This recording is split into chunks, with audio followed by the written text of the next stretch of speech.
আমি যদি বলি গীতা সম্পূর্ণ মিথ্যা, শ্রীকৃষ্ণ ছলের আশ্রয় নিয়েছিলেন, আপনারা রেড়ে করে উঠবেন, বলবেন আমি হিন্দু বিদ্বেষী।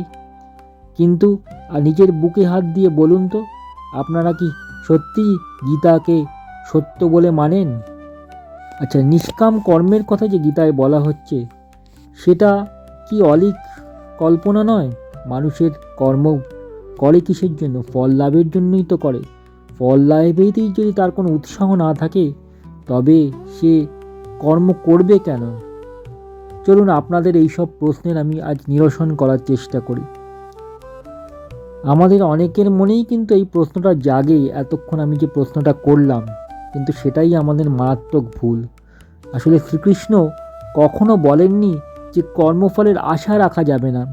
তিনি বলেছেন কর্মফলের আশা ভালো, কিন্তু অতিরিক্ত কর্মফলের আশা মানুষের মধ্যে আসক্তির জন্ম দেয়।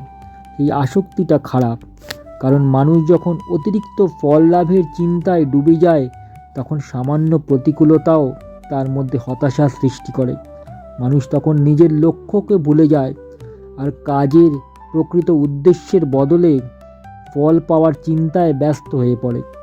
শ্রীকৃষ্ণ তাই বলেছেন, নিজের কর্তব্য কর্মনিষ্ঠার সাথে করো, আর কর্মফল ঈশ্বরের উপর ছেড়ে দাও। যখন মানুষ ফলের চিন্তা ছেড়ে কর্মে মনোযোগী হবে, তখন তার মধ্যে কিন্তু ভয় থাকবে না, ব্যর্থতার আতঙ্ক থাকবে না। তার মধ্যে কি থাকবে? একটা মুক্ত চিন্তা।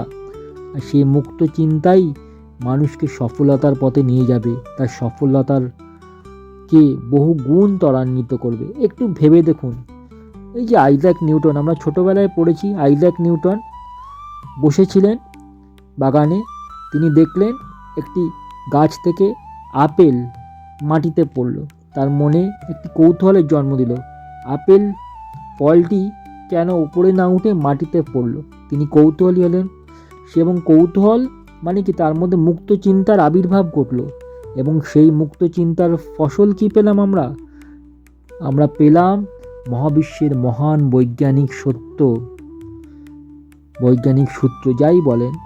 ঠিক তেমনই মানুষ যখন নিষ্ঠার সাথে নিজের কর্ম করে, তখন কর্মফল নিজে থেকেই তার কাছে ধরা দেয়। তাই মনে রাখবেন, স্বপ্ন দেখুন, কর্ম করুন, কিন্তু ফলের প্রতি অতিরিক্ত আসক্তি রাখবেন না। বিশ্বাস রাখুন ঈশ্বরের উপর। জয় শ্রীকৃষ্ণ।